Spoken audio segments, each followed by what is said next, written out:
Florida man standing in his sunroof while driving his Cadillac down I-4. What you gonna do? What you gonna do when they come for you? Hello, everyone, and welcome to my channel. I'm Reina Creole, bringing you that spice to sci-fi and pop culture analysis. And it's a Sunday night, and you know what Sunday night means? It is time for the Welcome to Florida show on my channel with my amazing panelists. We talk some crazy Florida man stories, delve a little bit into some Florida history that you didn't know, and usually somehow involves my family. And we also get into some theme park stuff. So tonight, for the history stuff, we're going to get into the history of the Black Spanish militia in Florida during Spanish Florida colonial times. And we're also going to do some forecasting about just what Song and Dance Disney is going to do for their earnings call this Thursday at the close of the bell. So with that, let me bring up my co-hosts, Fat Steven Seagal and Culture Casino. How are you guys doing? I'm doing extraordinarily well. I hope you are the same. I am fantastic. Fantastico. I'm trying to stay warm, as you can tell, because I actually have a fire going. Yeah. It's chilly. Yeah. Cold for me anyway. Well, there you go. And you got a warm drink, warm fire. Yeah. Warm heart, warm soul. Oh, thank you. Warm drink. What does this look like? Oh, it looks Liquor. like wallpaper. Looks like very famous wallpaper. Very famous wallpaper. Oh, wait, is that Maleficent? No. No. That's in the Haunted No. Mansion. I can't tell because of the glare. I'm sorry. Oh, No, sorry. Yes, the Haunted Mansion. Oh, damn, Yeah. that's nice. Haunted Mansion wallpaper. And after you drink it, at the bottom it says hurry back. Hurry back. Hurry back. Got it from the Memento Mori gift shop outside of the Haunted Mansion at Disney World. Yeah. One of the best gift shops. It is. It's a lot of fun. I got a quick service announcement. Everyone in the chat, thank you so much for being here. Smash the like, smash the dislike. It still helps our algorithm. And sit back, enjoy, and get warm. Hey, Rowan Ginger Raven, and I'm so glad she chimed in on this. Damask, that is what it's called. Yes, it is. Rowan Ginger Raven, we had the pleasure of interviewing her on the lunch table on Friday, and she is an interior designer, so I love that she chimed in with that. 24 of you folks watching, thank you so much. And Culture, thank you so much for the super sticker. I appreciate that. You betcha. I gotta run this. I do want Optimus Prime too, though. I love that. So he loves it. He turns red, or he matches his shirt whenever he's blushing. It's always funny. I love that. Tiger wears red on Sunday. That's all I have to say. You're Tiger now. So wait. So is the boss called Mary Jane? If you're called Tiger? No. Although that was a Spider-Man. I'm sorry, I just got that. Folks, if you've been following my Twitter feed today, you found out that I discovered something that I hid from myself probably when I was in my 20s. And it's a Marvel Comics issue that has when Mary Jane and Peter Parker, aka Spider-Man, got engaged. And on the back, I had stuffed in the back a copy of a Vision and Scarlet Witch comic featuring Spider-Man in the black spider suit. Oh, God, I love that Secret War suit. I love that suit. I can't wait to read that comic tonight with some plastic gloves on.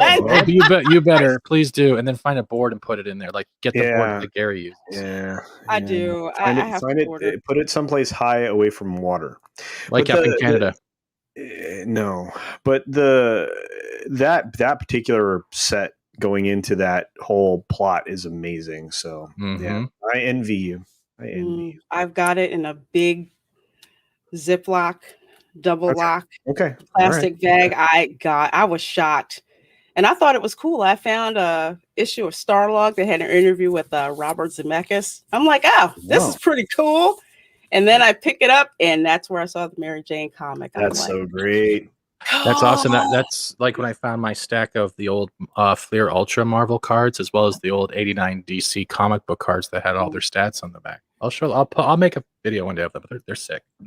It's gonna be awesome. I'm probably gonna have to make a video of me looking through the WandaVision comics. Since you have WandaVision stores, You should do an online reading, record it and read it, and then you post the pages that you take screenshots of.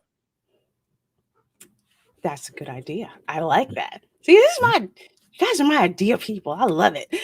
Tina, good evening. She says, good evening, friends. Good evening. She says, heading to bed for a very early start to the day with my team in India. Yeah, I remember having to do that. I hope you all have a great stream and a wonderful week. Well, we hope you do too, Tina. And if you're watching this on a replay, thanks so much for watching. And thanks for being a channel member like Culture Casino is, like Jedi 6 is, who says, good evening, everyone. Good evening. Like Commander Ed Stracker Shadow is, who says, hello, Lorena and all the gang. Florida man calling. Florida man is in my head. I guess that's a song that I don't know yet. And Theme Park Casual, who is also a channel member. Thank you so much. Says, hey kids, or hey to you. And Dave Bob, who is also a channel member, says, hello guys. And for all my channel members, we will be having our special members only stream on Saturday at 12 p.m. Eastern on February 20th. So please do keep a lookout for that. So let's see who else we've gotten here. Fat Steven, of course, says pasta hits the spot. Yes, it does. Yes, it does, especially with Alfredo sauce on it. That's what I got. I don't like red chunky, so I got that sauce. Then you shred some cheddar over top, and then you throw in a little bit. You don't like red crouton. chunky? It's the texture, not the taste. You probably would if I made it for you. I know what you're talking about. I know what you're talking about. Dinner. I don't like Well, I think it's the answer. Oh, I don't like Northern Italian. I only like Southern Italian. Yeah, I think if you do it properly, use a good mix of aromas that you melt for a whole day to make your sauce, you'll be in good shape. But yeah, you got to go through extra care to get a good red base sauce. You do. Super sticker from Roger. Mine. Let's see. I was going to say my red sauce. That takes about 3 hours by the time I'm done. Hey, Roger Haynes. $1.99 Canadian. Thank you so much for the super sticker. And I believe it's a thumbs up. Is it a thumbs up, Yeah, Steven? it's always a thumbs up with him. He's like me. It's a tradition. Roger's got the coolest thing, man. It's always like, here's your thumbs up. I'm kind of worried now. If it's going to take 3 hours to get her sauce done, is that's just enough time for me to shovel her driveway? I think this is a trap. It is. Yeah, I thought it is so. a trap. Sandwiches. Lift some snow. Sandwiches and red sauce. Especially I make mine with Italian sausage and fennel. Yeah. Yeah. Fentanyl. Fennel. Oh, okay. No. No, this is not a Florida man story, dude. Not Florida man. No. Oh my gosh. Let's see. Says do it. Let's see. I have Zachariah 315 says howdy y'all. Hello to you. Howdy. And here's Runner says, hey guys. Hey Runner. So glad you're here with us. Oh, let's see. Wait. We're counting down. He's getting close to his 18th, so eventually I'm going to have to get him to message me to be a guest in the future. There you go. Oh, can't wait for that. Yeah, whole hour of Shut Up Runner. Can't wait. Hey, Balzette. So glad you're here. So I love all you guys are here with us today. She said Rowan and Wesley Snipes. Yeah, says hey, Wesley Snipes. Yeah, I've been in my Twitter mentions with some really, really cool commentary. Love that. And there's Gundam Wing Zero, thumbs up. So glad you're here. And Stunning and Brave Megatron says, looking cute today, Miss Creole. Well, thank you, Stunning and Brave Megatron. I love that Daisy Duke halter top that you got on. I am a little envious of that. And JJ, aka Sith Lord, says, what's up, JJ? Glad to see you here. And Dave Bob, hello guys. But through that, Michelle Jolin says Unicorn Casino, LOL. We love it. We love it when he does that. Krista Joe, hello. He says, hey. Maybe Culture in his winter pajamas. You have pajamas? Pajamas? You, Oh, dude. Oh, we need to crowdsource culture you a have unicorn onesie.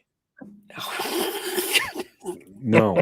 Can we get a unicorn onesie in the chat, please, for culture? He's like, I'm not doing that.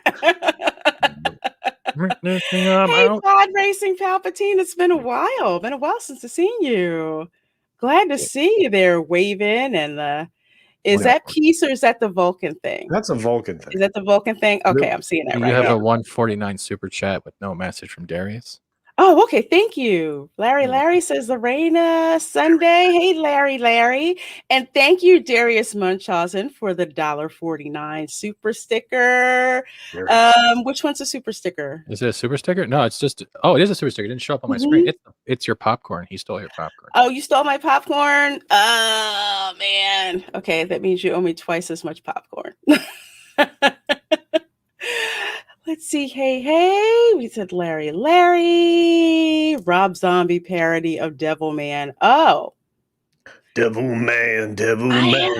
I know there's so many Rob Zombie movies that I haven't seen yet. Hey, Soul Assassin says, hey, y'all. How are you? And we have Yeti Cast with us. Says, hey, everyone. Darius wants to remind us all that fennel does not equal fentanyl. Different. You don't know the right chef. Different things in Mr. Londell's groovy movies. Says greetings and felicitations. Why do I hear Plankton from SpongeBob when I hear that line? Greetings and felicitations. He used to say that. I love Plankton. His schemes almost work. He did get the recipe once, but then he realized that the whole fun of trying to get the recipe is what he enjoyed more, and he gave it back. Wasn't that true in the movie or something? We use his knowledge. There you go. I'm done. I think it was. I have to go back and watch. Hey, Commander Ed Stracco Shadow, thank you so much for the $2 super chat. Says it was a parody of Rob Zombie's Devil Man. 70F, by the way. 70F. 70 Fahrenheit. I will have to look it up because I think there's a Rob Zombie remake, and I'm blanking on what it is. Halloween. Yeah. I haven't seen that yet, and it's like kind of on my list to check it out. Devilman was good. Anime. Yeah, it was. The crying one was really good. They had on Fire Netflix. of Gothos episode. The line actually comes from Star Trek, the original series. Which episode? Dude, when you know which episode, please tell me. I like to pride myself on knowing TOS trivia. The Reina Creole, fentanyl not equal to fentanyl if you're not a Holly weirder rock and robot star. This is true, folks. Well, we have 40 people watching. Thank you so much for being here. And well, we all know what's going on today, right? Or Strip club. Evening. Yeah, today's the annual day of in one individual city having the greatest strip club day of their life. Absolutely, because usually they're the ones that get the most business during such events, especially held in warm climates, and Tampa is no exception. Okay. So it turns out, Tampa, I have to say, I love the outfits. I do love the outfit tops there. Is that sporty? Is that Scary Spice? It is. Damn. Oh, damn. Enhance. Larry, what did I miss of yours? Larry, you are visible. It's been doing it on every channel. There's some channels where I'm not even showing up for full paragraphs. But yeah, I have had that happen. Sometimes that happens with Terminus EST on some live streams where I won't see him, but he can see me. It's weirdest thing. It's the weirdest thing. So yeah, sometimes it does really weird stuff like that. But and if you did send a super chat, I don't see it, Larry, but I will keep an eye out in case you do disappear. Yeah. Between the three of us, one of us is going to see you, and if they're doing really, really weird stuff. So let's see. Well, we're glad they're covering their faces. Well, funny you should mention that, Krista Joe, because apparently this guy here, he has like his let's see. Warren Collazo started warming up for the Super Bowl 6 months ago. The 69-year-old working partner at the Dollhouse, yeah, I know where that is, had the state-of-the-art lights and upgraded sound system installed, a 250-inch video wall. Dang, that's a ton of money right there. yeah. Whew. So he boasts about that, and strip club guests will be able to count each blade of grass on the field during the game. Okay, so I'm jealous because I would like to go there just to see this video setup that he's got. Drive-through strip clubs. Yeah, I heard about those. Can that be like a car wash? They mount a pole on your hood and you're hoping to God they don't press it against your windshield? I don't know. I've just heard about it. I haven't seen it. I've just heard about it. So apparently this dude, he's got his staff poring over training manuals. He says he's picky with hiring dancers seeking clean, classy, and elegant. Does he know he's in Florida? He does. You can find them. Usually they're fresh off the boat from somewhere else. So. Florida didn't get to him yet. Yeah, didn't quite, didn't quite yank. bang him over the head yet with what's going on in the strip club. So before anyone steps on stage, they must sit through a 45-minute orientation. So he says, every day is a Super Bowl for us. We want to be the best. Let's see. The face covering on the far right girl doesn't work her outfit. Oh, wait. Oh, you know what? They should have threw her out the picture because that just throws the whole picture off. Yeah. She needs a black mask. Yeah. You either need one like this chick or I like silver. This one, or you need one like that one. No. Good catch, Krista Joe. That's a darn shame. So apparently he says there's extra security is to make sure a lot of these people from out of town understand how important it is that they wear a mask, follow the guidelines.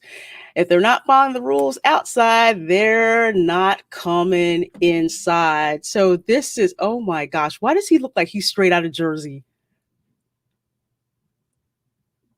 I'm terrified to look.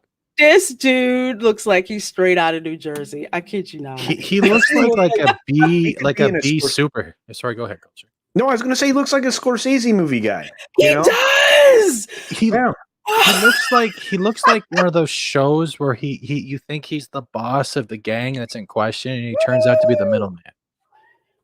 Florida man's team is up 21-6, according to Makity. Hey, Makity. Thank you, Makity. He's 69.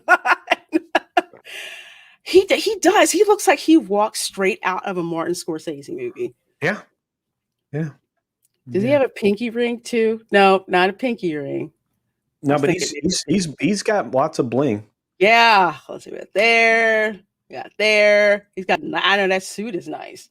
I know that. Yeah, and he's got He's got a Tampa Bay banner up next to his audio component wall. So. Wow. At the Super Woke Bowl. Yeah, I really have not been watching the Super Bowl as much as I used to in years past because of all that crap that's going on. I've either dropped in to see a couple of the commercials or I've just watched the Puppy Bowl. But either that or just do like this. You go to a sports bar or something like that. You're not really watching the game. You're just hanging out with your friends, eating, or in this case, going to the strip club and having a good time. I hate it when this thing jumps on me. I changed my mind. I want a dollhouse too. 250-inch video wall. Imagine seeing Wrath of Khan on that bad boy. Oh, man. That would be incredible. Mario Kart. Yelling, Khan! R.I.P. Christopher Plummer. Now I think about it. Dang, that just it's been a bummer. That just hit me. Yeah. My blind friend used to try to get dancers to give him a braille dance. Trainer the Knitter Guthridge. I don't think I've seen you in my chat before, so welcome. That's interesting. How do you talk them into that exactly?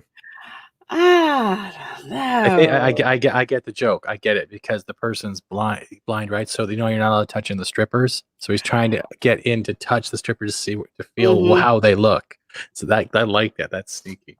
They should have just gone full BDSM. You know what, Rowan? I gotta agree with you on that. Yeah, I gotta agree with you on that. I don't like it when they mess with the look. The blue ones are cheapest. Yeah, that's the ones that they give you just to make you compliant. Theme park casual. They should have threw her out of the picture. Yes. Yes. No. I'm a stickler for how stuff looks. So you're gonna slap on a blue mask? Hell no. That don't look right. Maybe she didn't want to get sued by DC Comics. Black mask. Lame joke of the night. Thank you for coming. Sorry, I didn't know. That was rough. I didn't know that one. I'm not a DC person. and no normies would know it now either because they killed that character off in the Fantabulous something or another of the Harley Quinn failure. Oh, Birds of Lectures. Yes, I remember that film. It was very bad. Awful, Stunning and Brave Megatron. But I can laugh at that though. Because we used to call the 49ers the 40 whiners, actually. Let's see. Culture Casino dollar signs. The Reina needs a purple moon base wig. Really? I haven't seen what's a purple moon base wig, and why is Culture like? Oh, I thought you were muted. You're muted. Am I muted? No, I thought you were because I saw your lips moving and nothing was coming out. Oh no, that's just amazing. I'm like, that would actually be pretty cool. $1 bill, y'all. That'd be pretty cool. So yes, so basically, lots of strip clubs around Super Bowl time. They're always busy, but this one I just had to bring up because dude.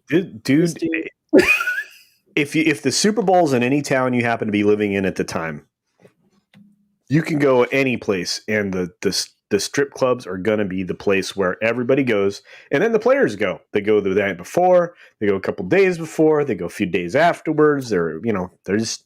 That's their place. Do you track stripper visitors or something, Culture? No, I'm just telling you. It's a fact. It's a huge business. I mean, it's like you always know when the NBA players are in town too, because all the baller chicks are chasing them down at the strip club. They slide up on them. Mm-hmm. That is known. That is known. Does Lorena not know? Hey, executive producer Saul Leibowitz. Does Lorena not know about the TV show UFO? I think I've heard of it, but I don't remember it. So I apologize. I'll have to look that up. They're at the Club for Wings and the Gabe, not the ladies. Honest. Okay, that's like when I get weird looks when I say I go to Hooters because I like the wings, which I do. And people who know me say, no, you go to Hooters so you can commune with your own kind. I said, yeah, that's kind of true. It is. True story. I almost was a Hooters waitress. Wait. What? What? Really? Did I say that loud? Okay, so 3,000 subs, Lorena will wear a Hooters outfit on stream. So 3,000 subs. Yes. At one time, I did consider being a. So will Culture. Can I see the job interview? Yeah, it's called You Do It. Serve capitalist community. Now, I almost did. I didn't go through with it. I didn't. I didn't. I have too many relatives who live in the state of Florida. Interest. You didn't want to have them stumble in on your show? No. And the next thing you know, they're on the phone to all of my relatives and to my parents, and then Y'all want some hot wings? Yeah. What's it? Oh, wow. That's Lieutenant Gay Ellis, I think, if I'm trying to remember right. Oh, that's hot. That's her name. Gabriel Ellis. Is a hot wig. And those lashes. Damn, if it was blue, it'd literally be Sailor Mercury's wig. Almost. Wow. It's a very, very old show. But it's pretty awesome. See, she's beautiful. Yeah. The woke killed cheerleaders. You know what? Yeah, I believe it. Reina Creole, I always liked Tampa Bay in the 70s expansion days as Commander Shadow. The part of the moon-based female uniforms is purple wigs and hot form figure silver jumpsuits. You know what? That's a standard for sci-fi. You have like the crazy, like the bright color wig, and then you have the silver outfit. I love that. I love that. Hey, Rami Salami, anyone see that fallen angel imagery to open up Starboy's act? No. I'm a little clueless on that one. And you know what? I guess it is time for or did they already have the halftime show? If they did, I haven't seen the Super Bowl halftime show. I haven't seen it yet. UFO was a British TV okay. Yeah. Okay. Now I remember. Thank you. Oh, the ladies stepped in the moon have purple hair. Okay, so let me ask this question. All right. So the outfits that the fembots had on, were they inspired by the show UFO? Looks like it. Because I freaking like those outfits. It seemed like such a default costume for the time. You know what I mean? Like, you know, because everybody had like super, you know, the jumpsuits, the one piece with the short look, you know, even though it was part of the whole get up or whatnot. And then this is part of like an actual, like a really interesting skirt outfit that she wears. Yeah. So, yeah. But anyway. I know those fembot outfits from Austin Powers, they were my favorites. Yeah. They were my favorites. Foxy Cleopatra's wasn't bad either. No, I liked hers too. But something about, you know, the guns and the boobs for the fembots, something about that just really impressed me. Halftime show should be starting with The Weeknd, and I'm not watching it. Yeah, especially with The Weeknd. Really? Thank you, Ancient One. And hello, Mrs. Martin Muses. I see you're waving there. Well, folks, I am going to get to CJ. Which one? He sent me something. Oh my god! I'm not sure. I don't even know what CJ did. Notorious for hey, Mr. Londell, 60s and 70s sci-fi was notorious for silver jumpsuit and go-go boots. Yes, definitely the go-go boots. I remember I tried to ask my mom if she had a pair of 60s go-go boots, and she told me she threw them out, and I was so upset. I'm like, why? Because she said I didn't think they would come back in style. I'm like, oh, come on. Please, I could have had a nice pair of go-go boots. Hey, Ancient One. Let's be honest, lesbian SJWs, women trying super hard to look ugly to drive away the guys. Yeah. Watch a movie I like called Miss Congeniality. And Candace Bergen starts talking about women who hate beauty pageants. Murphy Brown. That's the insult. Yep. I bet you she flipped her view versus what she said in the script there. That's for sure. Yeah. Oh, yeah. Basically, yes, the days of a Janet Jackson wardrobe malfunction are long gone. Yeah, I saw that live. I saw that freaking happen live. Oh my gosh. Hey, Cavatano Che. Yes, styles come back every 20 years. Yeah. My mother didn't think it was going to come back. And I was upset because she had go-go boots. She had like 1960s sewing patterns for clothes. I was like, I won't have to buy anything. All I have to do is just get the fabric and make that stuff. But anyway, go to our next story here. As I know culture is familiar with, Florida is notorious for commercials about lawyers. And especially Morgan & Morgan, because I call them the slip and fall lawyers. I really do. Because it seems like every other hour they've got Morgan & Morgan for the people going on. Wait. Every channel. Is that Morgan & Morgan? Like, is that him and his chin? Is it just two Morgans on one body? No, this is actually the law firm. Oh, I thought his chin's name was No. It's Morgan & Morgan, and they're like all over. This is like they Morgan Senior. Yeah, y'all have the same smile. It's really creepy. It's like they just got cloned and put in a suit. It's crazy. Yeah, you're right, Larry. I'm trying to highlight your thing. Yes, ambulance chasers. Yes, that's exactly what they are. But they're good at it. Every third billboard on the highway is Mhm. one of theirs. Is one of theirs. And if you Yeah. watch, because when I have time, watch like that block of like Maury and Jerry Springer and Steve Wilkos show, you're always going to see a freaking commercial for Morgan and Morgan, right? So this guy, Orlando attorney John Morgan, flashes medical marijuana card instead of ID in viral video. I'm like, dude, for real? Do we screw them in half? They really are. It's the slip and fall, you know. I thought it was do we screw them and run? Oh, I don't know. I guess this is new. Yeah, Okay. that would be just a different law firm. But yeah, anyway, they really are. But here's the thing: they buy all their advertisement blocks the way they do for the time slots that they do on purpose.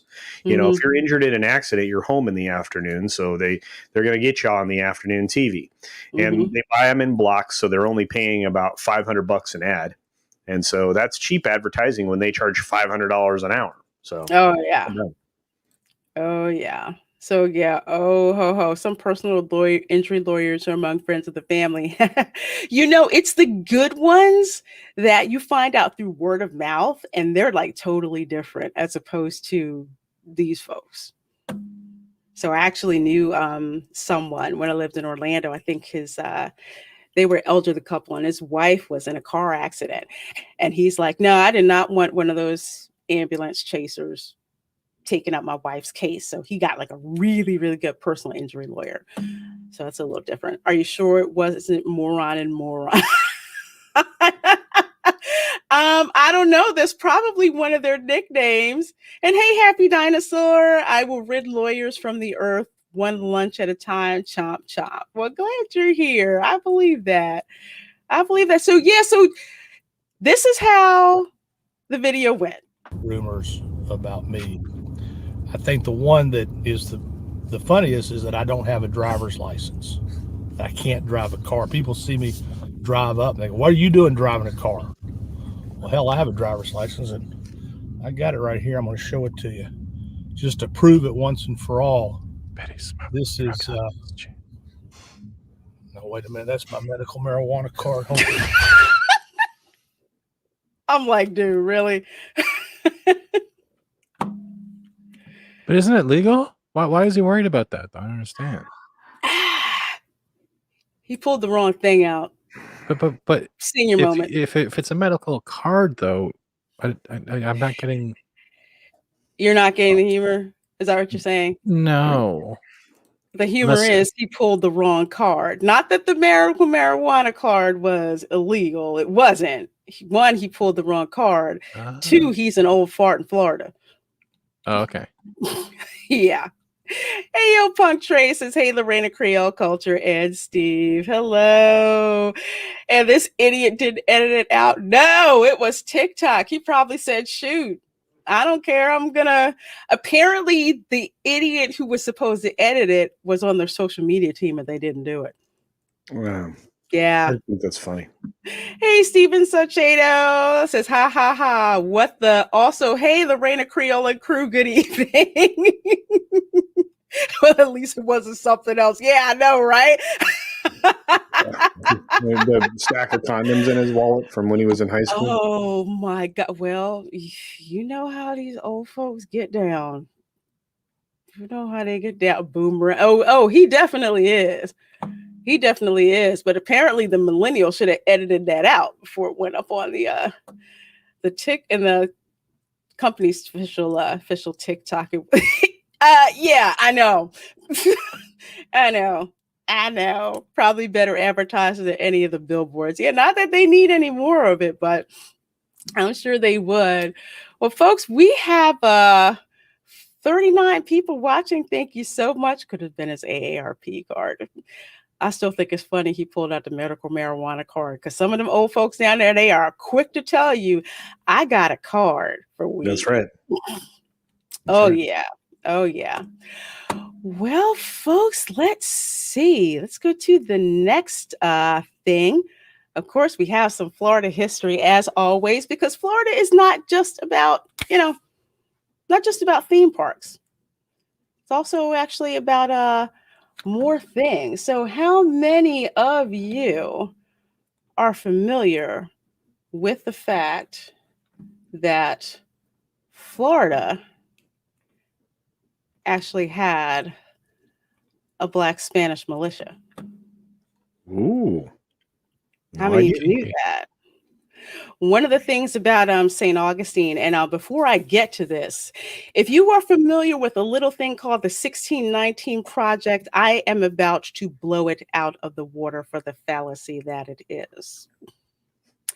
Absolutely. Sounds good. The reason that I found out about that is researching my own family. And in researching my own family, found out some things that hadn't come to light about Florida until recently, probably within the last 10 years, just because of research that was done. So for people who don't know, St. Augustine is the oldest continuously inhabited European city that is now in America. Before Florida was admitted as a state, that honor went to Jamestown. Once the United States purchased Florida from Spain, 1821, that honor now went to St. Augustine. So when the Spanish conquistador Pedro Menendez founded St. Augustine in 1565, not only were there Black members of his crew, but he noticed that his arrival had been preceded by free Africans in the French settlement at Fort Caroline, just a few miles north. So what I'm going to switch to here, and I hate it when I screw stuff up like this. No jokes about PowerPoint, please. Okay. Okay, so picture it. This is a 17th century map, so this is 1600. St. Augustine's main purpose for existing, one was to buttress against the French who had settled at Fort Caroline, which we know today as Beaufort, South Carolina, which is where Parris Island is. So a lot of my Marines are going to know about Parris Island. Yep. So Spain didn't really like the French hanging out there. So they established St. Augustine to deal with that particular threat. But another thing that it also did was protected what was known as the Spanish treasure fleet. I love me some good history, especially secret history. Well, Stephen, I hope you definitely enjoy it because I have got a lot for you. Commander Ed Trekker says Black Spanish militia sounds like a Latino Black fusion gangster rap band out of LA. Who knows? It might be there. Cool. Might be there. That'd be very cool. So basically what happened is Spain had a treasure fleet that would leave Spain before hurricane season. The term hurricane comes from the Spanish word hurricano. Why? Because Spanish sailors were the first people to run into those storms. So word got out about what they were. So it would come from Spain they'd leave Spain, I think like around October. So they'd get here around November. So they stop here like in Puerto Rico, Dominican Republic. Well, it wasn't the Dominican Republic. It was Santo Domingo for the whole entire island. Then, of course, you have Havana. So you can see where all the ships went. And, of course, they had the ships that came from the Pacific coast, from Manila, from Peru. So you stop in Veracruz, Mexico, get all the silver, the gold, additional slaves, all that stuff, go back through here, stop by St. Augustine, and then head on back to Spain before hurricane season would start. So that happened every year.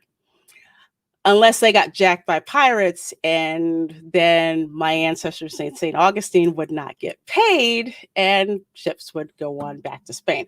So what you see up top here, this is what's known as the Castillo de San Marcos. Well, Daffy Dinosaur, we hope you come back later. Yeah, probably like 10 minutes or so. So up the top you have here is the Castillo de San Marcos. So anyone who's seen anything in the Spanish Caribbean, you will always see a castillo, also known as a castle, and you will also see a church, the iglesia. Oh, yeah. And down here, what we have are pictures from a reference in Cuba of Black Spanish soldiers from Cuba, because Cuba is actually what's the staging area for the military in the Caribbean. So Florida was St. Augustine was governed by Cuba. Everything went through Cuba. Troops, supplies, munitions, all that came through Cuba. So one of the things that Cuba also did, or in Spain, is that they had Black soldiers who were free. Totally. Well, glad, Darius. I hope you are. Great. Route to Spain goes right through the Bermuda Triangle. Really? I didn't know that. Wow. I knew a guy named Castillo. I've heard that often as a last name. 1619 project made by New York Tigers to revise history. Yes, they did. And completely cuts out my ancestors and my family's contribution, because we were in Florida in 1565. And not every Black person who was there was a slave. The majority of them were free, just like these soldiers here from Cuba. A lot of them got their freedom by serving in the military, and some were free before they even served in the military. And what a lot of people don't know is that there was an African presence in Spain and in Portugal long before they came to the Americas. So you had soldiers who were of African, or they were mulatto, which means that they were usually Spanish and African heritage. When they arrived in the Americas, they were already free. Were citizens, were recognized under Spanish law, could sue under Spanish law as well. So that's the first group that you had. And another one is just kind of talk about this a little bit. So the presence began in Spanish Florida during the first European expeditions of 1513 and 1521. So you see how far back this goes, way before 1619, right? Dang. So during this time, you had free Black servants, slaves, and conquistadores like Juan Garrido, Juan Gonzalez Ponce de Leon, and Esteban de Dorantes. They were all Hispanics who were free when they came to the Americas. So 1565, Pedro Menendez arrives in Florida. In his flotilla with the ships and everything, they had free Black Spaniards who were navigators, who were sailors. They had some that were servants. These were free. Some were slaves, some were free, but they all arrived there. They had some condemned slaves because, they had to send their convicts somewhere. So they were sending them to the colonies. So a lot of them, they were servants, domestics, artisans, soldiers, laborers. One of the stories from my family is that the whole family had come over, and apparently the Spanish patriarch, he had one family with a white Spaniard, one family with a mulatto woman, and the whole family and all of the kids came together. The whole family came to the Americas. So these individuals, they were some of them were Africans, Bozales, fresh off the boat from Africa.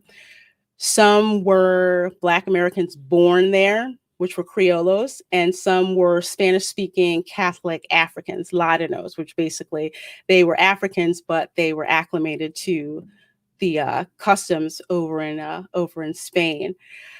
You should take this section and post it to your channel. I'll help this go viral. Well, thank you, Mr. Londell. Probably just extracted from this video, possibly just to put it separately, so people can check it out, because I think this is information that, again, it's not talked about, and it's interesting how the 1619 project completely ignores this. This is all documented. So they also had a part in creating the fort here as well, because the first one was wood and it was burned by, do you know of a man called Sir Francis Drake?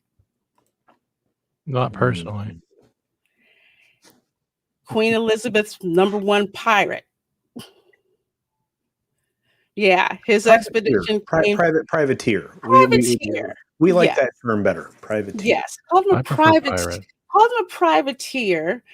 Spaniards called him a pirate, gave him the nickname of El Drac because he got there and burned that sucker to the ground. Yeah, Drake was a badass. He was privateer. Yes, is what they called him. I know Francis Drake. He owes me money.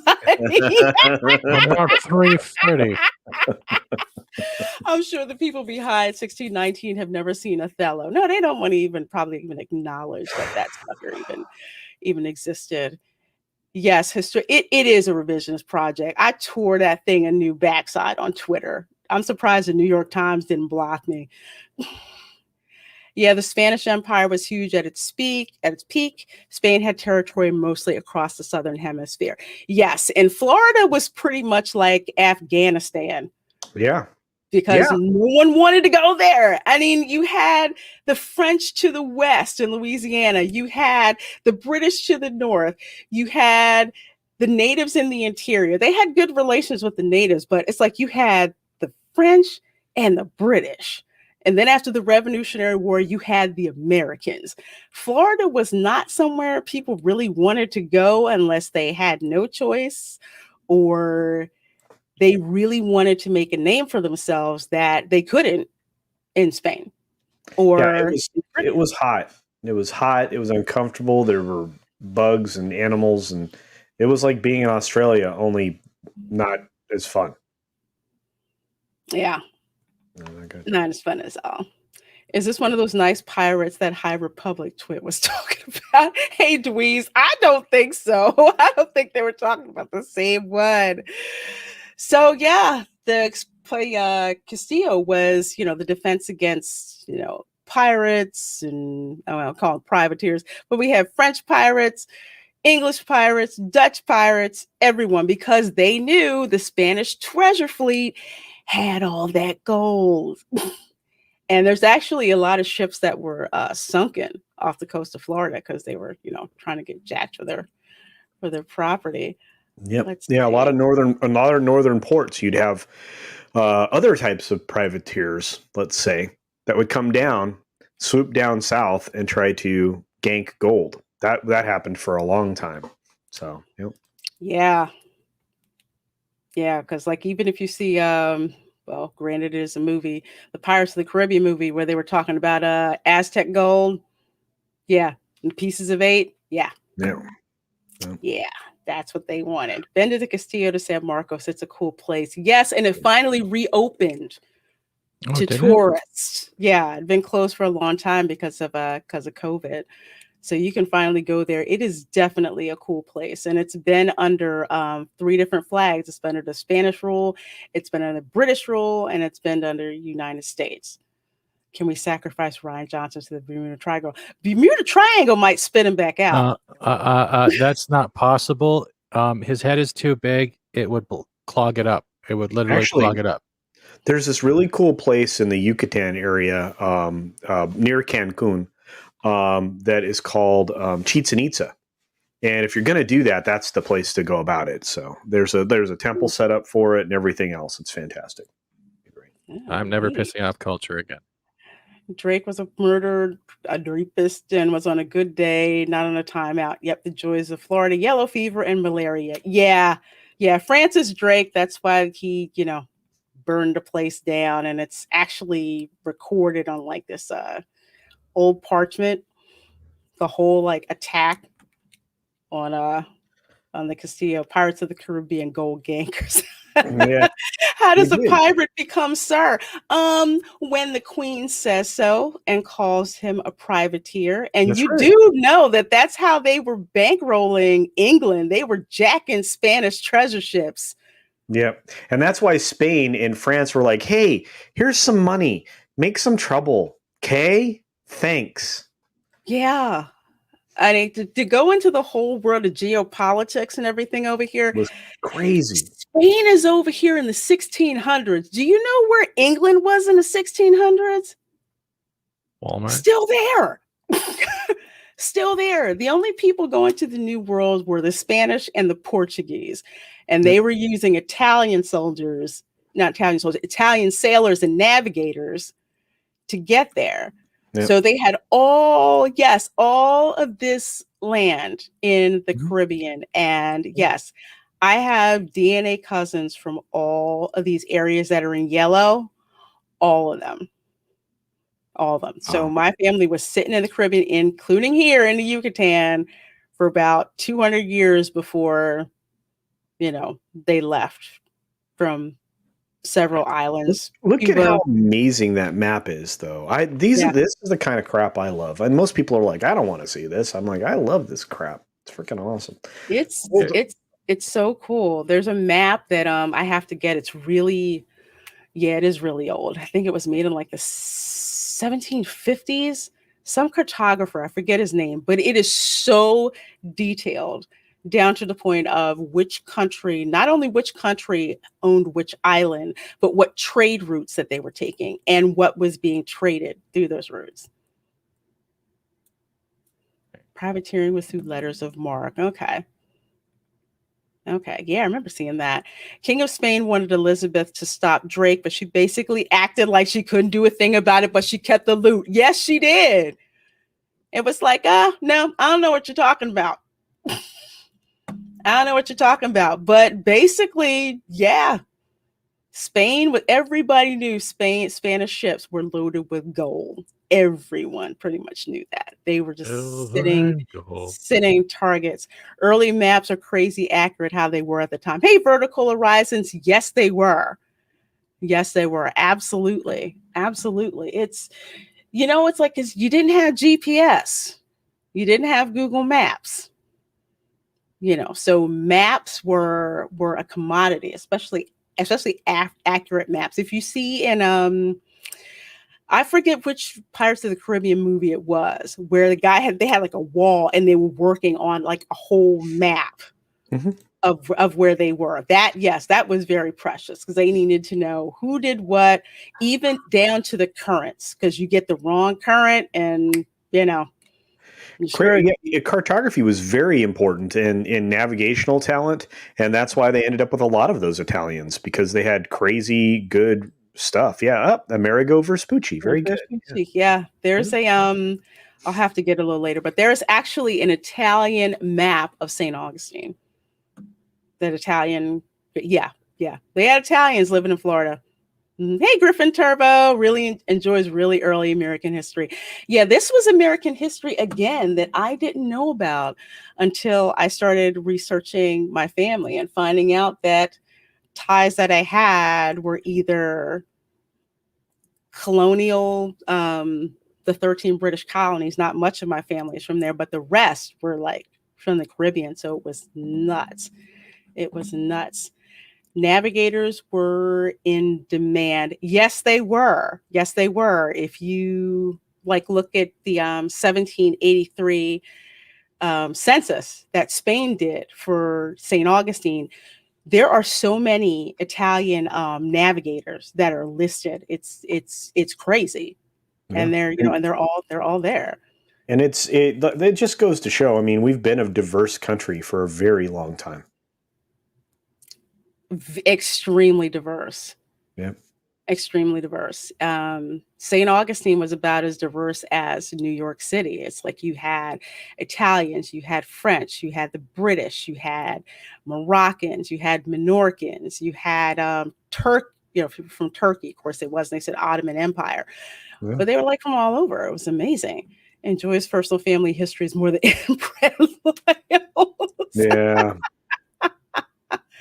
Your Master Farce Theater. Hello. They were the original guild navigators searching for spice. Right. Yes, that is right.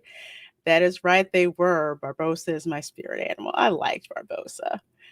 Let's see this last one here. Commander Tracker Shadow says, actually, the English had better quality ships and cannons and even had marine boarding parties. And English used Dutch and Portuguese navigators. They did. Yeah. They did. The Spanish Army did I just say that? The Spanish Navy just had many more ships. Their shipyards, they were constantly cranking out varying types of classes of ships. It was pretty impressive. Yeah. That was awesome. So let me blow this up a little bit. So again, we have the Black Militia. So this militia, what happened was it was made up actually of three parts. You had the Afro Spaniards that would come over. You had the Criollos who were in the Spanish Empire, like some of, like one of my ancestors who we think was actually a soldier, came from El Salvador, which I think was known as San Salvador at that time, came to Spanish Florida, and he was mixed race. He was mixed race. So he arrived there. But also, in addition to that, you had slaves that would escape from coastal South Carolina to coastal Georgia. If you've ever driven on I-95, you go over the St. Mary's River before you get into Florida. So there were slaves who were escaping from there because word had gotten there through the trade routes. Because another thing that people don't know is that there was a trade route that went from Cuba to St. Augustine to Savannah to Charleston and back.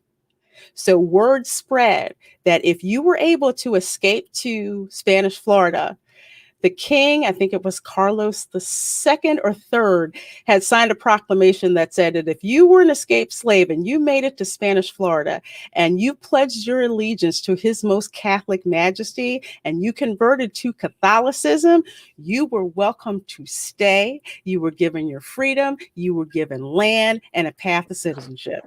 Yep. And word got out so much that the British were losing so many slaves that they complained to the Spanish government. And the Spanish government was like, nope, don't hear you, because we have these people now who are citizens who are willing to do the fighting for us because they do not want to be enslaved again. And that started to cause a lot of freaking problems. They ruled everything and everywhere. Yeah, and started to get a little too big, and started putting in that class system where Peninsular Spaniards were held in more regard than Criollos. Yeah, that started to happen. Yeah, Castillo. Yeah, Castilian. Yes, Yeah. Castilian. Yeah. That started to happen. If you ever, there's a telenovela out there. I think it's on Netflix. It's called Bolivar. Watch that.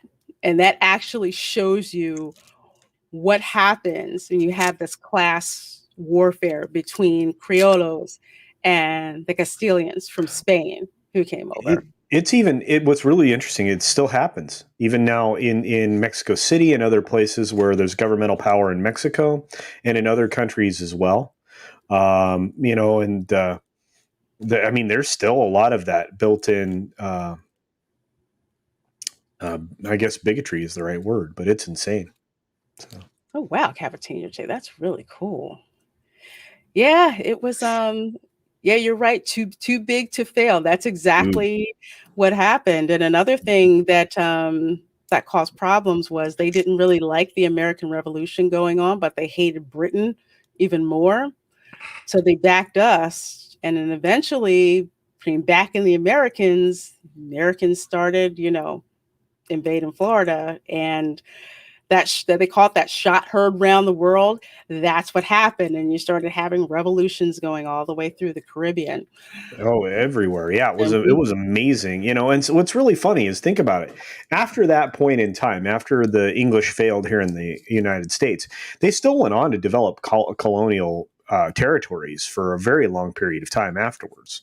And then they eventually ran into the same problem. They spread too far, too thin, couldn't take care of the supply lines, went in the form of conquerors and, not as, in any other way, not as allies or companion. And so they started to lose all these other territories. You have to remember, India was under English rule for a long time. So was Hong Kong.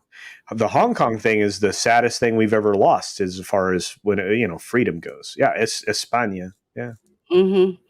Wonder if the class system is so ingrained. That's the reason the Latin is so divided. Could be there were so many levels. Like for example, with the Black and Spanish, Spanish militia, you had mulattoes, you had foreign, those who were mulattoes, but who were born over in Spain. Then you had the Criollos that were born here. There was that stratification. Then also, of course, you had the ones who were escaped slaves who came to the colony. So there were so many class divisions that were going on. But just to press forward a little bit, the Black Spanish militia was one of the reasons that Spain was able to repel the Patriot invasion. Remember, I talked about the Patriot War of 1812. The only reason Spain was able to hang on to Spanish Florida was because of how fiercely the Spanish Black militia fought. But unfortunately, Spain had to give up Florida in 1821. And then once that happened, free Blacks had one of two choices. They could either leave to go to the likes of Cuba and Mexico or stay. And unfortunately, if you were free and you stayed, one, you got disarmed, and then two, you had to live under Black codes, and you were not allowed to be an armed militia, to the point where Black people weren't even allowed to join the volunteer militia until the mid 1960s. Yep. Unbelievable. Yeah, so it's crazy. So last thing I just wanted to show everybody, this is actually from a book that I have, Black Society in Spanish Florida by Jane Landers. It's an amazing book. Jane Landers has done so much research. I have to use her books about my family because she's looked in archives in Seville, Spain, in Cuba, all over the Caribbean, bringing this information. And this is the militia company for Fort Mose, which was actually the first free Black settlement in the Americas where it happened. And you see like all these people listed, like you have some here from Carolina. They have Spanish names, but they had English names. Once they became Spanish citizens, they changed their name so that they have Spanish names. So you can see some are African, like from the Congo, some are from some are from Venezuela, Caracas, some are from Cuba, some are Mandingo. It's just, there's this mix of people. And this wasn't a quote unquote segregated regiment. They were just for a common cause. So they were still part of the Spanish Army, of course, until 1821. And, United States government ended that. But I do have these links in the description if you want to go and check it out. A lot of these links really cool to check out and to find out more information about the Black Spanish militia. Yeah, the Spanish kept crazily meticulous records. Crazy records. Embarrassing, but it is true. For one of my ancestors, he's got at least a record. I had the St. Augustine Historical Society pull it. You've got records for like over 100 slaves, but has who their parents were, the children they had, where they were born, and their baptism. Yeah. So the Spanish kept notoriously meticulous. They did a good job. They birth, death, taxes, wages, they had it all covered. Let me tell you. Everything. So that's a little history for you folks to know. So whenever someone says America started with 1619, no, they did not. Nope. They did not. So there you go. Nope. Darius Munchausen, I did not know the Spanish were so meticulous at record keeping. Yes. Landholding, titles. I mean, come on. They kept categories for a lot of stuff, and they knew that birth and death records, they were some of the best at. I mean, if you do any genealogy research, I mean, if you have Spanish in your background, you're doing better. I needed those because basically to find out, who certain parents were. Like my 5th grade grandfather, they have where he was born, they have his father, where his father was born, who his father's parents were. So that's where I could trace that his father had come from southern Spain, like near Andalusia, who his parents were, who his mother's parents were.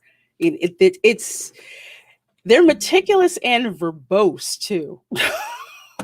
They're very verbose. It's like, dude, get to the freaking point. Hey, Happy Dinosaur, you were actually back at the perfect time. We have 53 people watching. Thank you so very much. This is the Welcome to Florida live stream. And one thing I want to say, Darius, doesn't racism essentially derive from classism? In a way, it does, because it's the enforcement mechanism. I'd like to add something quickly, please. Yeti, that is not true. I do not track my lineage by the families I eat. That is not true. I'm going to fake news that right now. I see that in the comments. Okay, so now we got that straight. Making me a cannibal. Last thing that I did want to say, it's like when I tell people that slavery is an economic institution and racism is the enforcement arm. So yes. That's also an enforcement for classism as well. So no, you're not. Yeah, and there are over 160 countries in the modern world that still practice slavery. Exactly. Hey, Biggles Matt says, hey, everyone. And Mr. Londell's Groovy Movies, thank you for destroying the 1619 Project myth. You are very welcome. I saw red when I saw that, because basically they just threw out, my whole family's history. And it's nuts, because it speaks to saying that basically Black people were all victims when they got here. No, they were not. No, they were not. And that's also saying, like, hey, Polly! We had so many cultures here to begin with. It's disgusting that they try to get away with that lie. But anyway, sorry. Yeah, they do. To quote Ripper, racism without the government is just a bad idea. Yeah. Yes. Yeah, I love young Ripper. And last thing, for some reason, people try to forget the Spanish influence on the USA.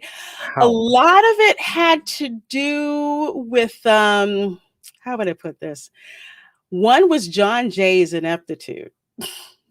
But all you have to do is travel the country and look at all the Spanish missions that exist. But it's the thing is, it's like much. If you were up north, you wouldn't know that. Like, I was born and raised up north. Hey, Teresa, how you doing? Thank you for the 99-cent super sticker. It's probably a rose. Thank you so much, my dear.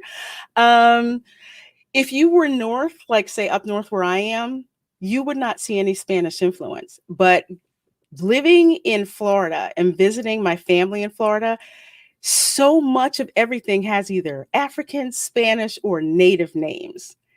And the history is different. And you know that. But the Yankees up north, no, they don't talk about it. So part of it also, we had a war with Spain. That was part of it too. But also another thing was that the US government kind of felt they felt some kind of way that Spain didn't blatantly support the US publicly the way that France did. What? Yeah. Get a book. I'm probably going to drop it in the link is in the description box as well. There is a book this thick. I had to read it, called Spain and the American Revolution. You read that book and you will find out just what happened and why Spain's help with the Revolutionary War seems to have just been eroded. If you go to the Revolutionary War Museum in Philadelphia, I was pissed. There's no mention of Spain. Which is insane, even though it was kind of done on the sly in a very stealthy way. And thank you, Jack of All Casuals. Thank you so much, Jack of All Casuals. Thank you. Thank you so much for becoming a member. Yeah. We are one like away from 70. As much as I like the number 69, don't forget to smash that. The English made a conscious decision after the loss of America to focus on India and China. Yeah, with the loss of America, that was a huge financial hit. Sticker from Trace. Let's see. L Punk Trace, thank you so much for the 99-cent super sticker. Is that a devil horns? It is. It's the same evil face. With the devil horns? Okay, cool. Yep, Florida stretching all the way from Texas and beyond, lots of Spanish missions and churches. Actually, mile marker 0 on the old Spanish Trail is in St. Augustine, Florida. That's right. It is actually there. Thank you so much, Polly, says Yanga. Yes, Gaspar Yanga, which Paulie's going to set up a stream to talk about Gaspar Yanga, who was an African who started the first slave rebellion in the Americas, actually in Mexico. And hardly anybody knows. Go ahead. Sorry. That hardly anybody knows about him. It started it was back in 1512, I believe. 1512. 1512. And a lot of people do not know about him. Again, all this stuff trying to research my family's history, and I'm just like, all this stuff starts to pop up, and it helps to destroy a lot of narratives and also brings back some history that people just didn't know, folks. Yeah, because Revolutionary War was a worldwide war, trust me, and a proxy war at that. Never heard of Yanga. My high school failed me. Yeah, that was way. I went to school when they taught history and not narrative history. So yeah. So speaking of history, we're gonna get to the Disney stuff. I love this history stuff. I do. I love it. We'll have more next week, but we wanted to go to the Disney earnings call is coming up this Thursday. I think we like to call it the song and dance. Yeah, they tap dance. They get asked a question, they tap dance for 2.5 minutes, and then we move on. Yeah, they do. They move on, and we'll come back on that. We'll put that out in X form later. Yeah, that'll come out with the guidance. Okay, it'll be hosted by the Three Stooges. Yeah, actually, which I'm actually going to get to that in a little bit, but let's see. So they're talking, can Disney Plus maintain its torrid pace to sustain the Magic Kingdom? So let me see if I can. Yeah, I do have this. Hang on. So to let people know about the earnings call. Again, the earnings call is open for anyone to listen to. Mm-hmm. You go to the Walt Disney World Company. The link is in the description. So that's actually going to happen on Thursday at 4 p.m. Eastern. Yeah, Culture and I'll be listening, and it's after the market closes, Oh, glad you guys liked it.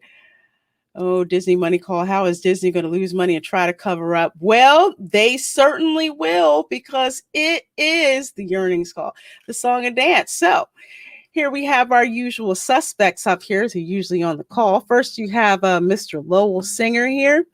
He runs the call. So he's the voice that you hear welcoming you to the call. Lets Bob Chapek do his song and dance, then brings on Christine McCarthy to do her soft shoe and back him up. And then they start with the vetted questions. Limited vetted Q&A. And it's funny, even they put the word answers in parentheses. Right? Bob Checkett from the past quarter result answers the company questions in parentheses. And Miss McCarthy there answers the money questions in parentheses. Yeah. Where's Pope Bob Iger? Well, Iger is on the you want to answer that, Culture? He's in the executive board. He's the creative chairman now. Yeah. He used to be where Chapek is now. Well, he used to be a lot of things, and also where Chapek is now. But yes, the thing is they never should have put the next Paul Pressler in a position of power to run the creative side of things. Retail people are retail people. This dude is a cost-cutting cheapskate retail person.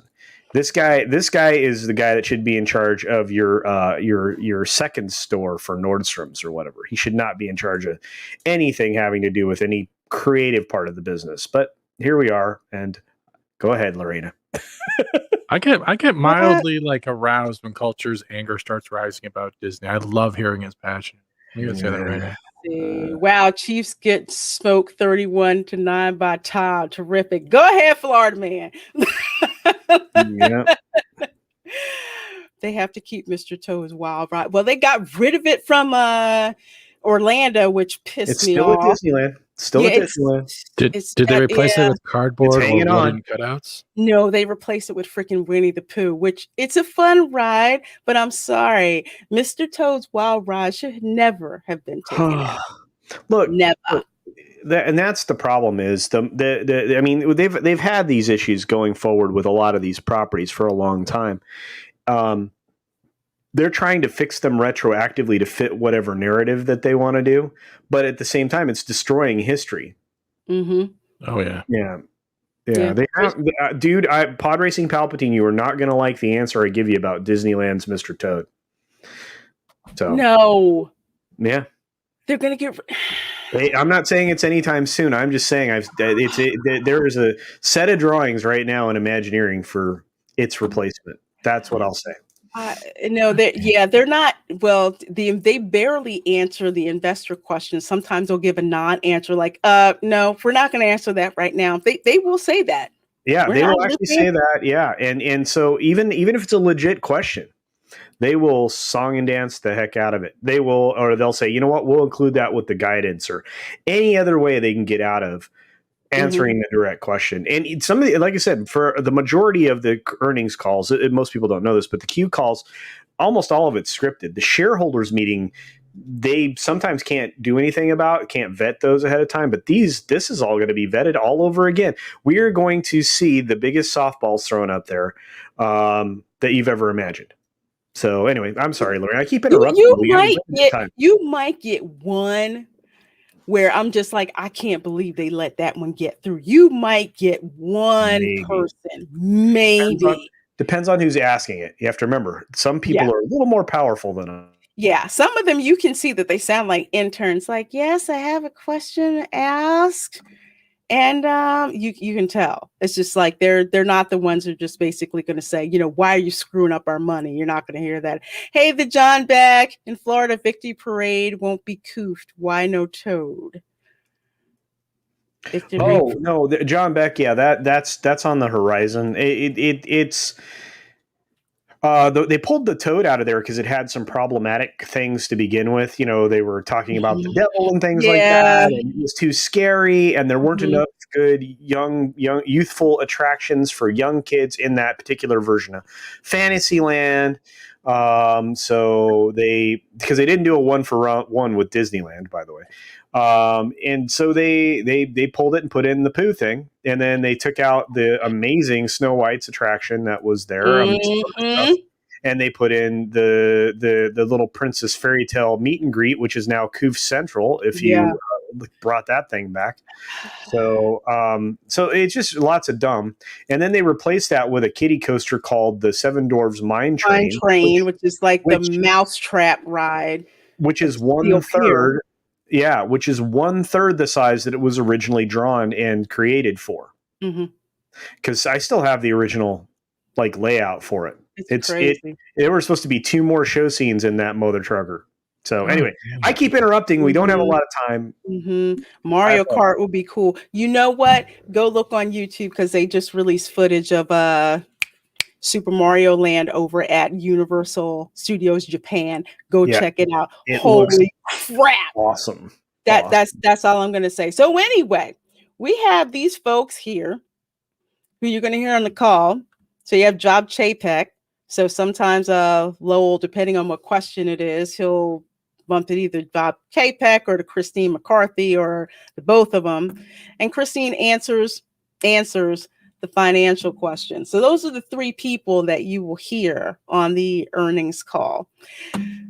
So there's these categories here, and we can kind of hit these a little quick. So first is the media network. So these are like your cable, like ESPN, ABC, all of that, and broadcasting, which I'm assuming is like the local affiliates, like here in Philadelphia, Channel 6, that's Disney. Disney owns that.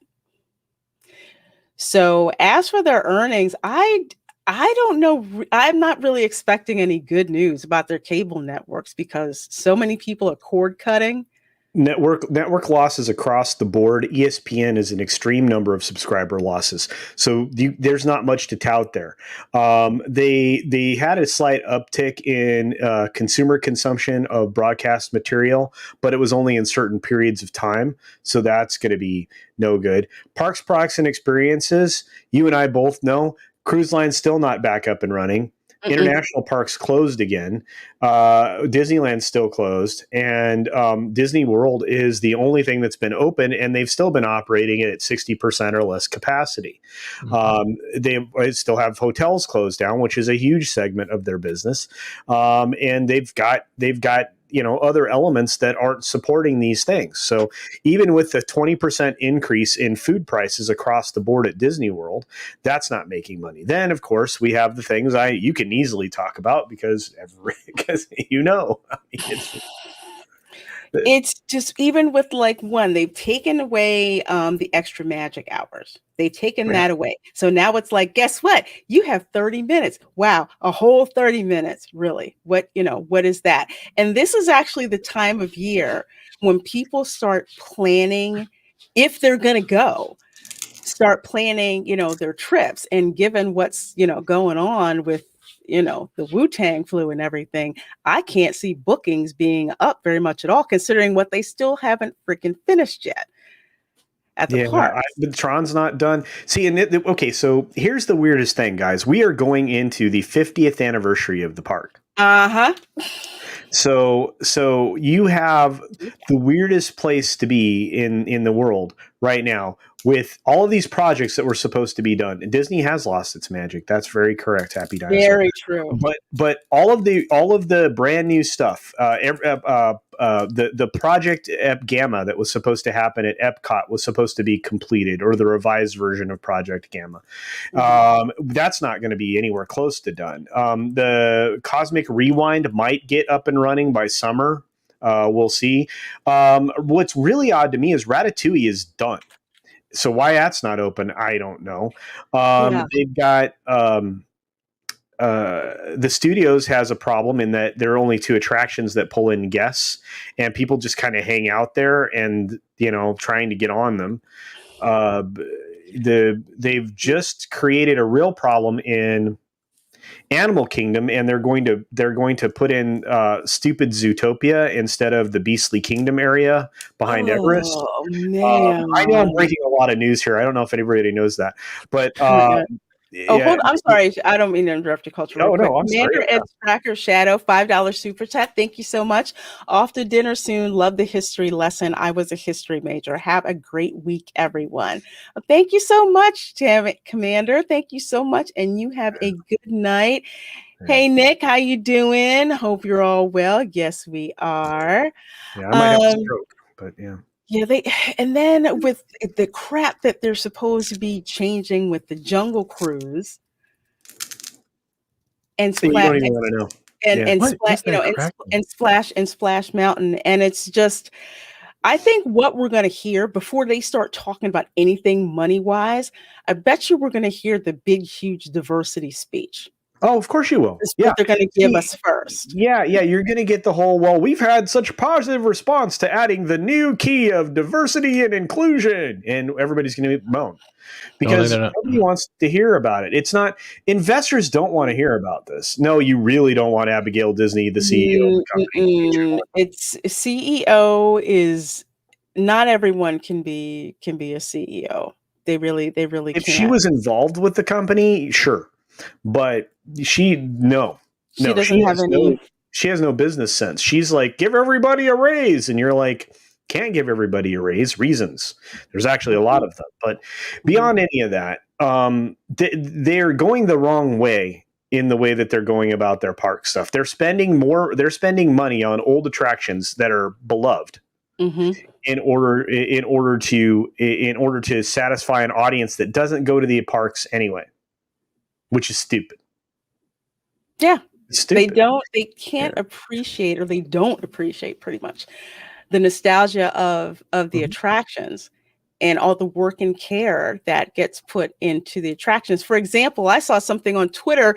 Someone said, "Oh, we should put Wanda and Vision in the Carousel of Progress." And I'm like, "Oh, hell no. No. What? No." Yes. Yeah. They actually said that. And that got shut down fast. And it was courtesy of one of the freaking shill sites that said, let's do this. And fans are calling for this. And like, what fans, idiot? Fans? You're absolutely wrong. No, most of the fans don't even know. No, Yeah, because if you're a Disney fan, yeah. the The new show. Carousel of Progress, that's like a time capsule. It is. That thing came from a World's Fair. It's only been moderately updated, to include modern thoughts of the future. So yeah. Oh, dude, Krista Joe, you've no idea.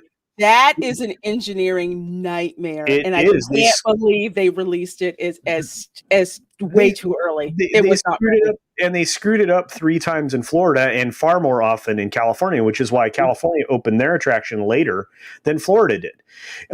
There's a whole lot of stories. Someday when we have time, I will go through all of the problems with all of that. And Lorena knows we didn't get what we were going to get. We didn't get the good version of Star Wars. We got the Kathleen Kennedy, warmed over microwave version. Appeal to the people who built the brand. We want to appeal to these kids that don't exist yet and have no love of Star Wars at all, and their parents don't even buy the toys. If you can't sell the toys, why are you building a land? It doesn't matter. Anyway, sorry. So the parks are having difficulty. They're going to continue to. We move into studio entertainment, theatrical distribution. What's that? Home entertainment. Yeah, I was going to say with theatrical distribution. Okay, so there's this animated feature they have coming out in March 5th, called Raya and the Last Dragon. Okay, looks really cute. Nice movie. Okay, they're going to put it in theaters. In addition to that, they're going to offer it for premium access on Disney Plus. Just like Mulan, and make the same flipping mistake. So it's like, how come you couldn't do the same thing that they're doing with HBO Max, where they release it in theaters, and if you have HBO Max, guess what? You can watch it at home for free. But no, we're going to make the same mistake that we did with Mulan and try to squeeze more money out of people. Yeah, we want that extra $30 out of you, and people are going to be like, no, thank you. See, and if they really truly believed that model worked, they would have already released Black Widow, and many other things that same exact way. So yeah, the 1964 World's Fair, the 4 attractions, absolutely, each with amazing sponsorship. It was truly an amazing time for Disney. And you know what? Two of those attractions are sitting at one is sitting at Disneyland, and the other one is sitting in Florida at Disney World, the Carousel of Progress. And in California, the Carousel of Progress went from being Carousel of Progress in Disneyland because that originally moved to Disneyland, to moving to Florida, and to replace it, when America Sings was put in its place, and then the characters from America Sings fleshed out the very first version of Splash Mountain, which is why the California version of Splash Mountain is in such good shape, and Florida's breaks down constantly. Because they constantly. It's just come on, folks. But yeah, free means $15 a month. Yeah, it's like you're already paying for that. So it's like, why should you have to pay extra? And if you buy that premium access, as soon as you drop Disney Plus, you no longer have access to that. You don't have that. That's right. You don't have the most expensive rental ever. Yeah. And Nick McCabe says, Criminy, why are people these days releasing things too damn early? For goodness sakes, take the time, produce a marvelous product. There's no longer the patience to do that. I'm a year in on developing this idea for my cowboy horror film. So let me tell you. But anyway. Plus Black Widow. Oh, sorry, Paul, I mean to interrupt you. Plus Black Widow.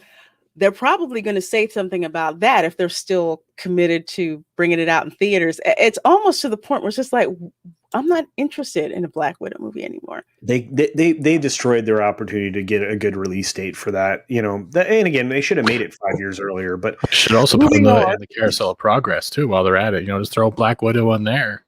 That's where everyone's going to give a damn about it. Yeah, pretty much, dude. Yeah, waiting in line for Starbucks is definitely more upset for sure. Oh wait, Tina's here. How is Tina? Yeah, hey Tina. I guess she could spend some time with us. Cool. She says, I'm glad crowds were thin when we went in December because Rise of the Resistance was not that impressive. Mickey's Runaway Train ride was better. Wow. So the ride with the screens was. You know what? Runaway Railway is very impressive. It's essentially Mystic Manor with Mickey and Minnie Mouse. It's all the same tech. So lots of screen-based stuff with some physical sets. They do a very good job. They use a lot of the same if you've experienced the ride Rise of the Resistance, they have an area where there's a lot of screen tech. and they Yeah. use some of that same idea with the screen tech in that area as well. So, again, Disney is utilizing screens. We miss you too, Tina. Disney is utilizing screens more, and Universal is using them less. Isn't that weird? That is very So, that's very interesting because the then last eventually, screen attraction. Sorry, Stephen. it's okay. The last screen attractions that I was in, like the Skull Island, like King Kong and Skull Island, not impressed by that ride whatsoever. Jay was like, "You're going to be really freaking bored with this." I'm like, "Okay." And he's like, "And don't go on Fast and Furious Supercharged either. That's even worse." Oh, dude, the boss and I did that, and we were like, "What is this hot mess?" You know, they spent this money in this area doing this for why? Makes no sense. I'm sorry, Stephen. What were you saying? It's okay, but I'm trying to figure it out. It's like, well, here the whole fact. My brain's breaking listening to this.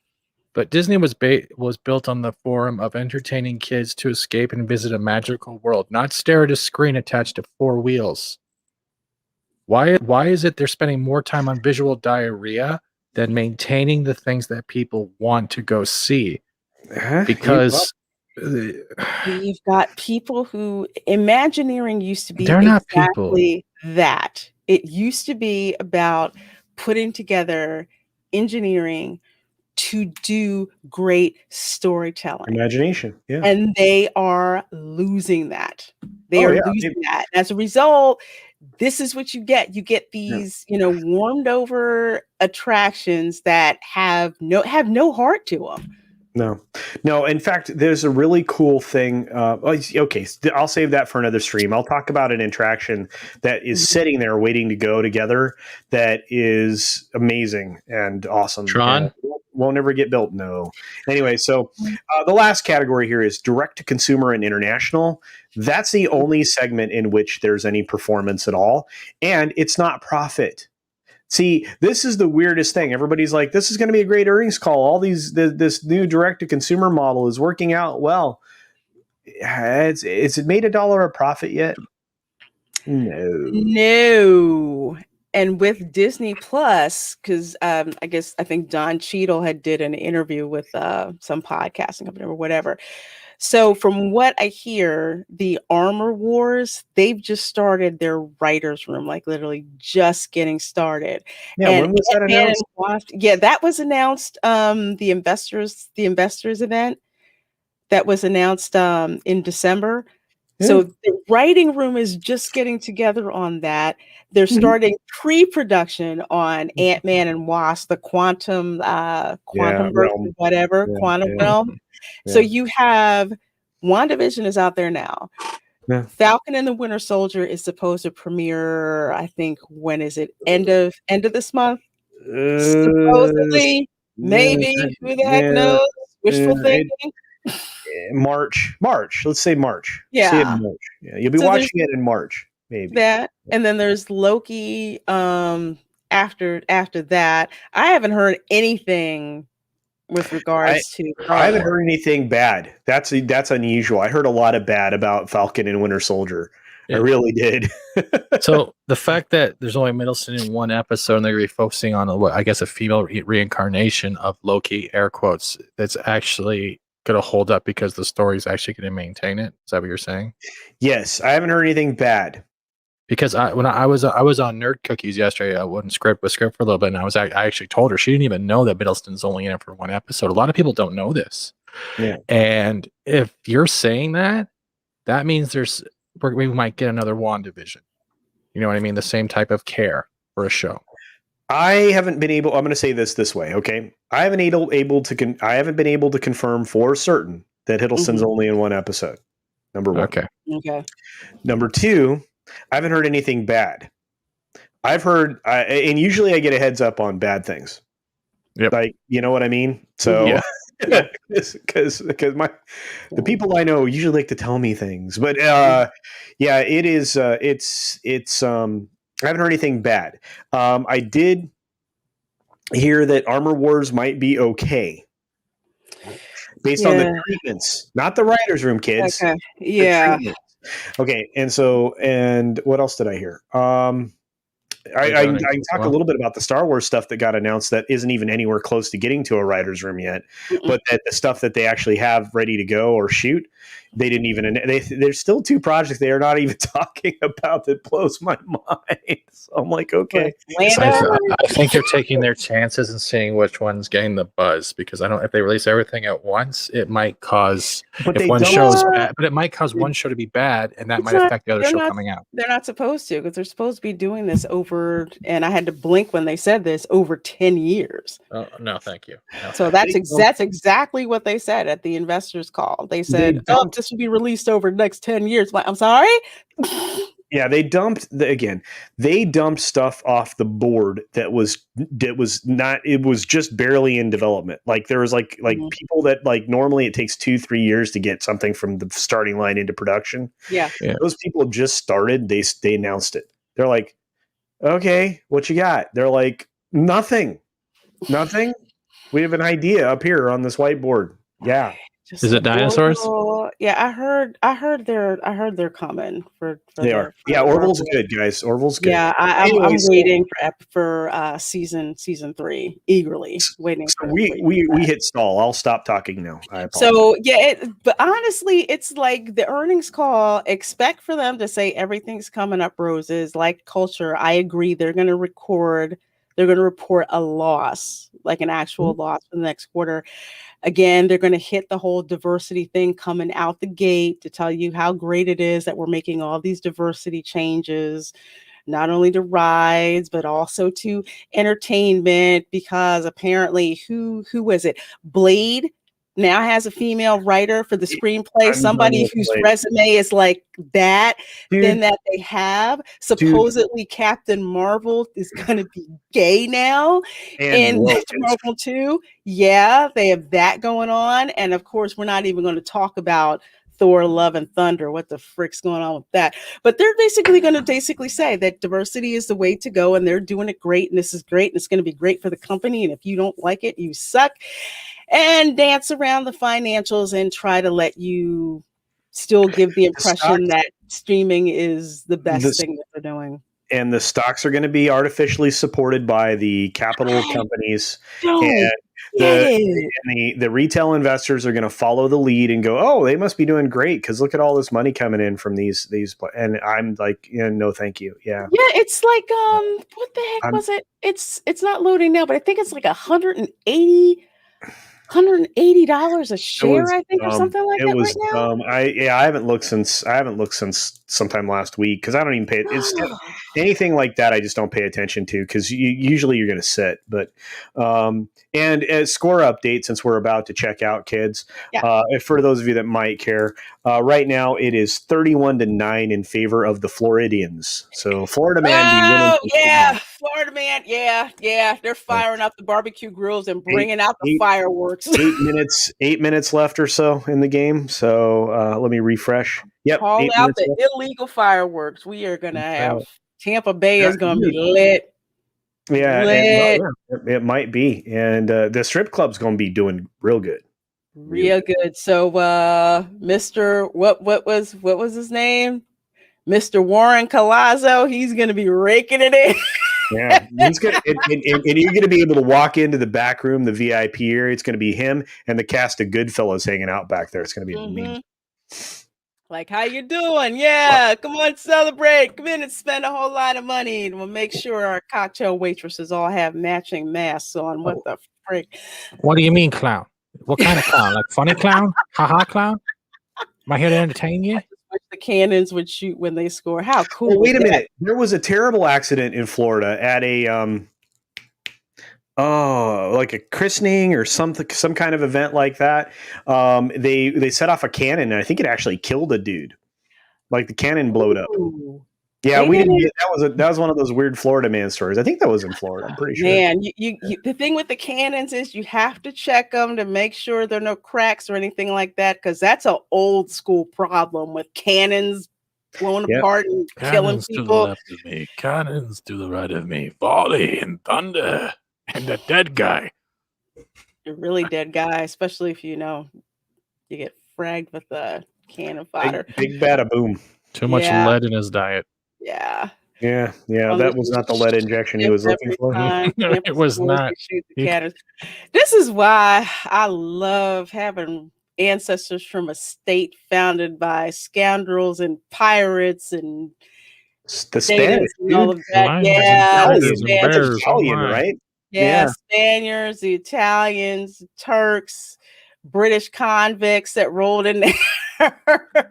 Black And Superwoman, I love that icon. Just so you know, it's freaking I awesome. know, I do too. It's Every time. awesome. They And it shellacked takes them. me back to Yeah, my childhood. I'm like, dude, freaking love that so much. I love it. So, Love it. like we told people, hey, don't bet against Florida, man. That's not No. Look, smart. in the old days, I would have wagered on this game, right? And I'd have been on the right side of it by a mile because I would have taken it money line. I long for the days when I was silly and spent money on stuff like that because this would have been a good night, really good night. Well, folks, thank you so much for hanging out with us. It has been an amazing time. Thank you for everyone in the chat. How awesome you've been, especially with your comments and your questions. Thank you so very much for all of your super chats. Those of you who could super chat, thank you so much for that. Special thanks to my panelists, Fat Steven and Culture Casino. So please do make sure to subscribe to both of them. Do you guys have anything coming up besides the fact that Keepers of the Force is going on now? And I believe that it's on either Damaj and I or Fatal J. I think it's on Damaj and I's channel this week. It's on his channel this week for Keepers of the Force, I believe. And then is it 10 p.m. Central? Something like that. But I was going to say also welcome to all the new members who joined today. Much appreciated. Yes, thank you so much for that. And what time is your Origin stream? Is at what time, Culture? It's coming up. Maybe is it an hour from now, Stephen? Half an hour to an hour. I guess it depends if he woke up from his nap because somehow he's tweeting and sleeping at the same time, which is really weird. He does that right now. Yeah, he does that. But no, I think his hair type. I think his hair types for him when he's unconscious. Yes. You know that robot chicken thing with William Shatner's hair takes off, Yes. saves the world. He did. Oh, Damaj and I just went live. Okay, thank you, Zach. Yeah, I thought it was Damaj. Yeah, so usually it's about an hour. Usually about an hour or so. But check Orig's channel. Make sure he's got the stream up. Then you'll definitely see for sure what time it is. Yeah. Awesome. Yeah, guys, and there's the Super Bowl commercials are out there to see without having to watch the Super Bowl. You can decide which one isn't woke. Thank you, Wizard Beard. Thank you for coming. Right. And yes, keep an eye out for Jay's charity stream this Wednesday evening at 10 p.m. For those of you who are at the brunch stream that we had on my channel where Jay was here and talked about the charity and also other cool, fun things. The super chats that you guys did, we raised over $100. So I will be donating that during Jay's charity stream. So thank you so much for everyone who contributed. It's going to an awesome cause. Yeah. Also, if you guys can't donate money to that charity stream, they do have a store with some great apparel, like that great hat Jay's been wearing lately. They also have sweaters and stuff because Lorena's been addicted to shopping since we did that show. The quarter zip. But there's also another thing. This Friday we are having something big happening, so please mark your calendars and be ready for that. Yes, thank you so much, Stephen, for bringing that up. Yes, it is huge. Not my belly huge, bigger. All right. I just want to say that because of what Jay is doing on Wednesday, I created a video outlining the problem globally that releases tomorrow. So my Monday drop at what is that? 11 a.m. Pacific. That's 2 p.m. Eastern. That video that drops then is 100% talking about the problem globally that we're trying to combat on Wednesday. So keep that in mind. Please check that out. I spent a lot of time on it and it's nowhere near. I could have done 2 hours on the subject because human trafficking is disgusting. We have more than 160 countries that participate in slavery, and we have to solve this issue. And it doesn't just affect the 160 countries. It becomes a global problem because you end up with people in this country that are subjected to it. And that's the thing Jay's all about. So check that stream out on Wednesday, please. And otherwise, I'll see you guys all week for the 6-minute daily in the morning. I hope I see everybody there. I love you all. Thanks for hanging out. Thanks for supporting Lorena. She's the best. Thank you, guys. Thank you. You guys are awesome on my panel. Love you guys coming in every week. It's awesome. Yes, Paulie has a charity stream on Tuesday. And yes, Jay's stream is at 7 p.m. Eastern on Wednesday. Did I say 10 p.m.? Lord, I hope I didn't say 10 p.m., but if I did. 7 p.m. Eastern time on Wednesday is what is when Jay's stream is. That's what Jay's all about. A lot of phrasing. I love Archer. And before we go, I have one more thing. I am my YouTube channel has taken off. I'm about to hit the 200 eventually. I'm at 158 for subs, which is weird. But I usually do morning gaming streams that usually start anywhere at 9 or 10 a.m. Eastern and go for about 2 to 4 hours, depending on how addicted I am. So you're welcome to drop on by there and listen to me curse at a video game for a couple of hours. Well, folks, thank you so much. So, yes, please subscribe. I pulled the mic out of my headset, so I can't hear anything right now. Well, bye, everyone. Thank you so much for spending your time with us. We appreciate that. Take care, and we will see you next time. And yes, go Tampa Bay. Tom Brady is officially now Florida man. Awesome. Bye.